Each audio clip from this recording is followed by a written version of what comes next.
All right, what's going on, everybody? Just gonna make a quick no-nonsense video on how to swap your winch line from crappy cable to the new, modern, sexy-looking synthetic rope. Just a little preamble. On these smaller machines, typically they come with 3/16-inch diameter rope. If you're going on Amazon, you'll find a lot of 1/4-inch cable, but that actually will take up all the slack on your reel there, and you won't be able to wind the whole 50 feet. So I chose the 3/16. That's what came on the machine. That's what I'll put on, and we'll see if I can spool the whole 50 foot on there. Goes without saying, first thing you got to do, just helps if you have somebody else, but just start unwinding your winch like that, or if you got free spool and it works, just put that thing to, let's see, free spool, and you should be able to pull it right out like that. Now, obviously every machine's different, but once you got your cable out, mine was really kinked up on the one end there, and it was good thing I'm changing it.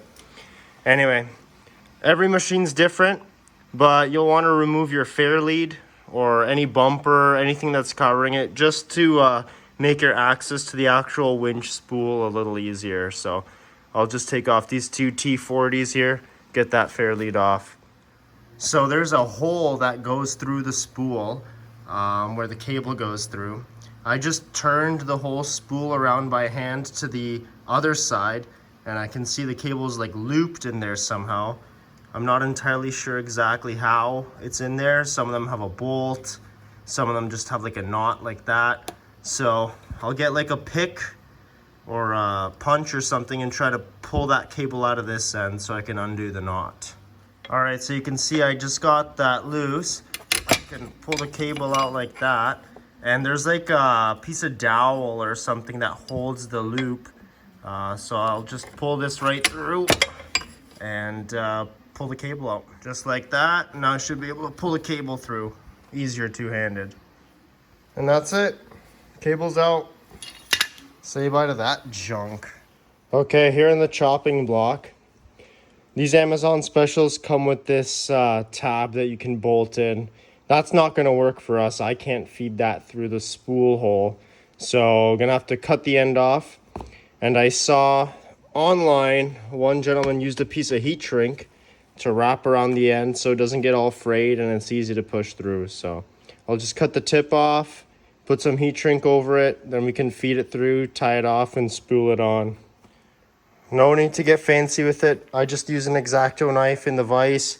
Boom, cut it, nice and easy. Got my shrink tube over, I'll just torch that, cut the end off, we're good. All right, so there you can see inside the reel, I have the rope going through the small end, coming out the big hole. We'll pull that through and I'll show you how we tie it off. So what I did, if you can see, bring the loop around back to the big hole here where you have the cable coming out. Loop it through, and then you'll just cinch it tight like that, if you can see. So put the line through the hole, bring it around, take the loose end and tuck it under the line. Pull it tight. That's all you need to do. There you go. We have it nice and tight. And by doing that, you're not making any big knots or lumps. It'll spool on nicely. Now, all you gotta do, helps with two people. One guy running the winch control, the other guy spooling it nicely. Nice and even loops, if you will. So it all fits on nice. All right, and there we have it. It's not the prettiest job on my end. I had to do it myself. But you can see the 50 foot just fits. We're just touching that top kind of location bar, and we're good. So now I can install my bump stop, attach my fancy dancy hook.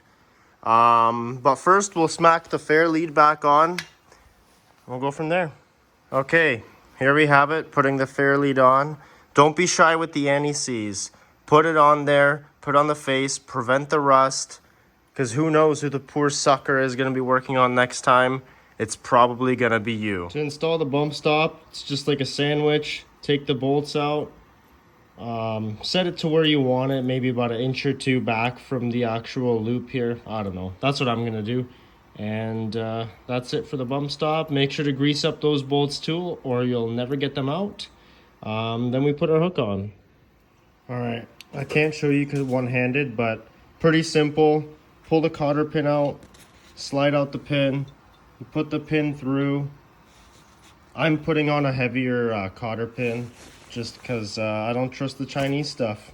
Just like that, there you have it. I put on my old winch strap, I forget what you call them, just because I like the originality. And now we'll just suck it up, and that's it.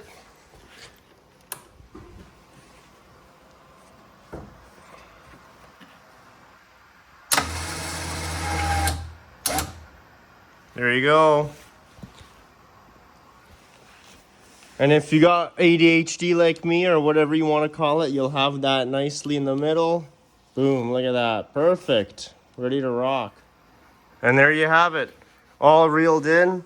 50-foot fit on there, no problem. Hope this helped. Hope you guys enjoyed. And that's it. See you on the next one.